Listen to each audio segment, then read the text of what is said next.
Olá pessoal, vamos para mais uma aula. A aula de hoje, na realidade, é uma sequência de uma outra aula que nós já tivemos. Deixo o link aqui para vocês acompanhar essa aula também, que é uma aula que nós tratamos a respeito do reino protoctista. Só que nessa aula eu tratei especificamente a respeito do principal representante do reino, que são os protozoários, e também falamos a respeito do modo de classificação dos protozoários, que é pela presença ou tipo de estrutura locomotora, e eu tratei também de alguns protozoários parasitas. No caso, eram protozoários flagelados parasitas. Eu falei a respeito da doença de Chagas, que é a tripanossomose americana, falei da tripanossomose africana, conhecida também como doença do sono, falei da giardíase e falei também da leishmaniose, tanto a tegumentar quanto a visceral.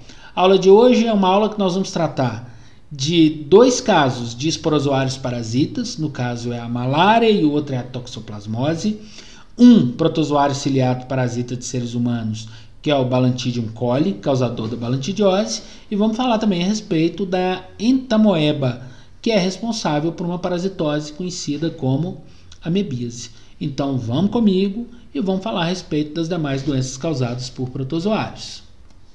Já começamos a falar de uma que é endêmica aqui no Brasil, para ser mais específico, na região norte. Tem algumas características da região norte que facilitam a proliferação de casos de malária, e daqui a pouco eu comento com vocês quais seriam essas características da região. Primeira coisa, agente etiológico, causador da malária. É um protozoário pertencente ao gênero Plasmodium. O vetor, o agente transmissor, é um mosquito hematófago, ou seja, um mosquito que se alimenta de sangue. Ele pertence ao gênero Anopheles e ele é popularmente conhecido como mosquito prego. Principal sintoma da malária, que dependendo da região também é conhecida como maleita, sesão ou febre intermitente, são acessos febris. Daqui a pouco vocês vão entender o porquê que acontecem esses acessos febris. 4 espécies são aqui citadas: Plasmodium malariae, vivax, ovale e falciparum. Das 4, no Brasil nós temos 3: Plasmodium malariae, Plasmodium vivax e Plasmodium falciparum. Se a pessoa está com malária causada pelo Plasmodium malariae, ela vai ter um sintoma principal chamado febre quartã benigna. O que é a febre quartã benigna? A pessoa vai ter acessos de febre forte a cada 72 horas, quase que ciclos exatos. Se a pessoa está com Plasmodium vivax, esses acessos febris eles acontecem a cada 48 horas. É chamada febre terçã benigna. Mesma coisa do Plasmodium ovale, tá? A única diferença que eu te falei é que o Plasmodium ovale nós não encontramos aqui no Brasil. Agora, quando a pessoa está contaminada pelo Plasmodium falciparum, a febre se chama febre terçã maligna. São acessos febris irregulares. Aqui está acesso de 48 horas, mas eles podem acontecer entre 24, 48 ou 72 horas. É o mais perigoso deles e que pode, infelizmente, levar uma pessoa ao óbito. A malária ainda mata cerca de 200 mil pessoas em países tropicais. Ela é típica de países tropicais. Por isso que eu falei para vocês da região norte. O clima facilita. É um clima onde a gente tem chuva com certa frequência e altas temperaturas. A chuva contribui na questão relacionada ao acúmulo de água. O Anopheles bota ovos na água e a alta temperatura acelera o ciclo, tá? Então, só para vocês entenderem como acontece o ciclo. É um ciclo heteroxeno, ou seja, é um ciclo que tem mais de um hospedeiro, 2 ou mais. Quem são? O hospedeiro intermediário, onde o protozoário sofre reprodução assexuada, é o ser humano.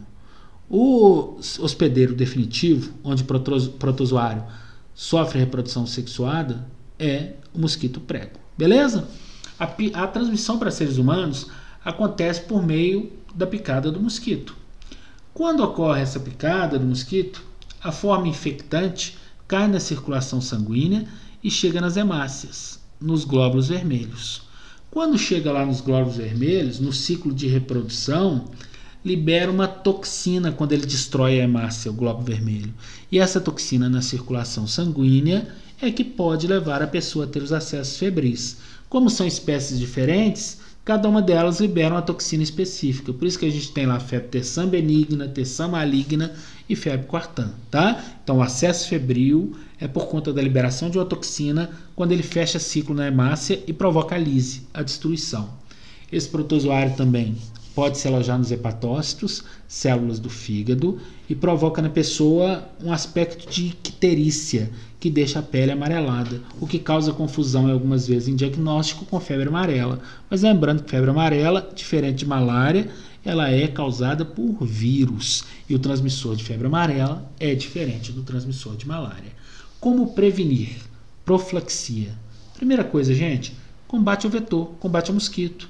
Então a gente deve evitar deixar a água acumular, que isso permite o ciclo de reprodução, usar repelentes contra insetos, usar inseticidas em locais onde haja grande número de casos, telas nas janelas e cortinados ao dormir. Com isso a gente consegue quebrar o ciclo da malária. Não existe, por enquanto, vacina preventiva, apesar de estudos já avançados. Malária, então, tá ok? Finalizou. Outro protozoário que não tem estrutura locomotora específica é um esporozoa, se chama Toxoplasma gondii. É responsável por uma protozoose chamada toxoplasmose. A toxoplasmose ela pode ser muito perigosa durante o período de gestação, porque durante a gestação ela pode provocar má formação fetal e pode provocar também, em alguns casos, o aborto. Então, um cuidado muito importante deve ser tomado ao longo da gestação, durante o período de pré-natal, para se evitar um caso de toxoplasmose. Em crianças também, até 7 anos de idade, a toxoplasmose pode provocar cegueira parcial ou total, como é comum também cefaleia, dor de cabeça crônica.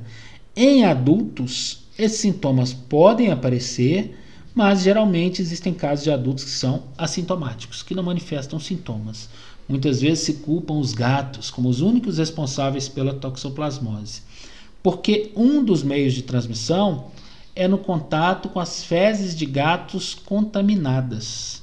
Então, para evitar que a gente tenha contato com isso, as fezes do gato elas devem ser incineradas. E após a gente brincar com o animal, o que a gente deve fazer? Lavar muito bem as mãos e evitar o contato com alimentos, porque se alimentos também estiverem contaminados, pode haver a contaminação. Como ocorre contaminação também? Por meio da ingestão de carnes cruas. Mas a mais perigosa delas é a que eu falei para vocês, a congênita, onde a mãe já é portadora e transmite para o feto. Essa que pode provocar a chamada má formação fetal, ou em muitos casos também provocar o aborto. Então a gente deve ter muito cuidado com as fezes dos gatos, lavar muito bem os alimentos, tomar somente água tratada, evitar o consumo de determinadas carnes cruas. Com isso a gente evita a doença conhecida como toxoplasmose. Para a gente poder finalizar, nós vamos falar de duas. Uma chamada balantidiose e a outra chamada amebíase. O meio de transmissão é muito similar, tá? Por meio de água ou alimentos contaminados por uma forma de resistência dos protozoários, tá? Chamada cisto. O cisto é uma estrutura formada por uma membrana do próprio protozoário causador e uma membrana do ser vivo que foi parasitado, de uma célula parasitada no ser vivo, tá? Por exemplo, no caso de seres humanos. O principal sintoma de ambas, balantidiose e amebíase, é diarreia e vômito. Então aqui nós temos balantidiose e amebíase. O meio de transmissão de ambas é muito parecido. Por que é muito parecido? Em ambas, a transmissão é pela ingestão tanto de água quanto alimentos contaminados por cistos do protozoário. O que é o cisto? O cisto é uma forma de resistência. Essa forma de resistência é formada por uma membrana do protozoário e outra membrana da célula parasitada. Isso é eliminado nas fezes e é o que contamina a água e alimentos. O principal sintoma de ambas é diarreia e vômito.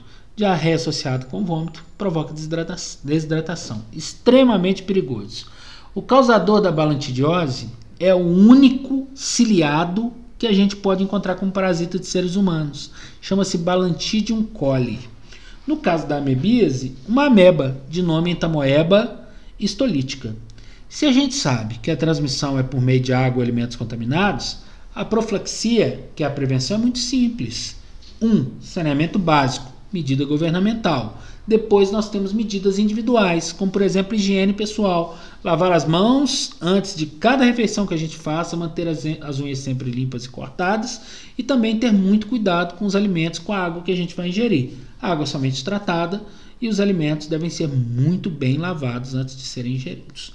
Então é isso aí, pessoal. Com isso nós finalizamos o reino proctoctista. São as últimas doenças cujo o causador, o agente etiológico, são protozoários. Grande abraço e até a próxima.